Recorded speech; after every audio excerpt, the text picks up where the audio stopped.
हजारी प्रसाद द्विवेदी जी, तो उसमें उन्होंने कहा कि गनीमत कर, हमारे पिताजी को कह रहे थे, फिर थोड़ा सा कहीं ओवर हियर किए कि अच्छा हुआ मान जी कि मुगल काल में गोस्वामी जी आए, तो उन्होंने फारसी का खूब जम के प्रयोग किया रामचरितमानस में, जैसे जरीब मेवानी, साहिब, ये सब फारसी के शब्द हैं, तो उन्होंने खूब जम के प्रयोग किया ऐसे शब्दों का।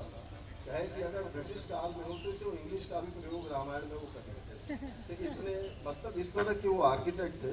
तो उन्होंने रामचरित मानस को अपने भाषा शैली में डेवलप किया, और उनका कहना ये था कि आप लोगों से कैसे कनेक्ट होंगे जब तक वो सिंपल वर्ड नहीं हुआ। उनकी पूरी ट्रेनिंग ज्योतिष में हुई थी, और उस समय का जो मेन आधार था वो वाल्मीकि रामायण था, जो कि बहुत ही कठिन संस्कृत में था।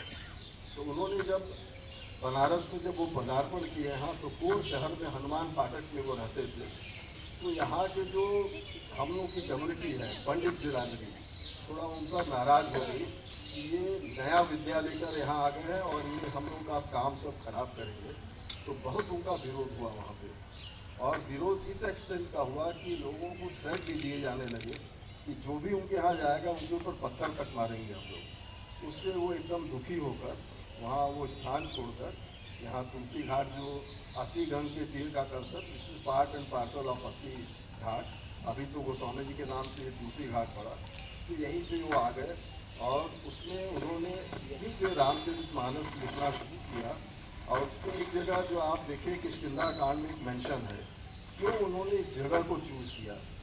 चूज़ इसलिए क्या, उसमें देखिए एक लाइन आपको मिलेगा जो शुरू का श्लोक है, मुक्त जन्म महिजान ज्ञान खान अगहान कर, जहाँ बस शंभु भवानी सो काशी से ही रहे। मतलब कि ये जो हमारा जीवन है, ये जो डेथ और बर्थ का जो साइकिल है, तो वो ऐसी नगरी है कि अगर यहाँ कोई किसी भी तरह से अगर मरे इस स्थान पे, तो वो लिबरेट हो जाएगा। मतलब ये मान्यता है कि जितने लोग यहाँ बैठे हैं, they are all part and parcel of that almighty God, and a person who dies in Kashi will be liberated, तो वो एकदम इस चक्कर से बाहर हो जाएगा। तो ऐसे कहे कि ऐसे जगह पर जहाँ इंटेलेक्चुअल्स की विद्या का खान है, क्यों न ऐसे जगह का हम सेवन करें, और यहाँ आने से जो भी आपके पाप है, जो भी आपके नेगेटिविटीज़ हैं, वो सब बर्न हो जाते हैं। तो वो इन्होंने ऐसे करके किया। और उसमें रामायण में एक जगह उन्होंने मेंशन भी किया है कि रज महेश निज मानस राखा, पाय सुसमय शिवासन था। मतलब कि ये जो शिव जी भगवती पार्वती को जो भगवान राम का ये कथा सुनाते हैं, उसी के मानस से हम मानस से निकाल के हम केवल इसकी स्क्रिप्टिंग कर रहे हैं। अब मामला ये है कि अगर आप स्क्रिप्टिंग केवल कर रहे हैं तो फिर आपको क्रेडिट कौन देगा। तो बाद में उन्होंने ये भी मेंशन किया कि भाई क्रेडिट अगर कोई नहीं देगा तो मैं क्रेडिट ले भी लूँगा। तो उसी उसमें उन्होंने मेंशन किया कि शंभु प्रसाद सुमति है उनसी रामचरित मानस कवि तुलसी। मतलब ये भगवान शिव का प्रसाद है, लेकिन इसका कवि तो मैं ही रहूँगा। तो उसमें एक क्लियर कट मेंशन भी है।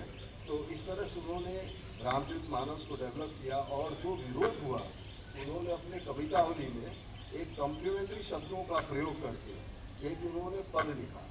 वो इतना फेमस वो पद हुआ कि आज के परिवेश में, आज के समय में, एक जो हम लोग कहते हैं स्लोगन की वसुधैव कुटुंबकम, तो पूरा विश्व एक पूरा परिवार है। तो वो फीलिंग तब कब आएगी आपको, जब आपका सबसे आपकी कनेक्टिविटी बन जाए। तो उसमें है धूत कहो अवधूत कहो, they are all complimentary word. आप भूत कहिए या अवधूत कहिए। रजपूत कहो जुल्हा कहो, रजपूत मतलब किंगशिप, जुल्हा मीन्स वीवर।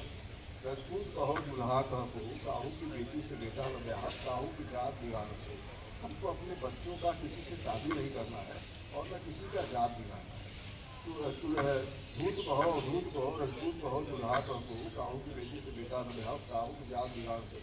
तुलसी सा नाम है गुलाम है राम को, जाके रुचे तो कह कहो। मैं तो भगवान राम का गुलाम हूँ, जिसको जो रुचि आए वो कहे, आई डैम केयर।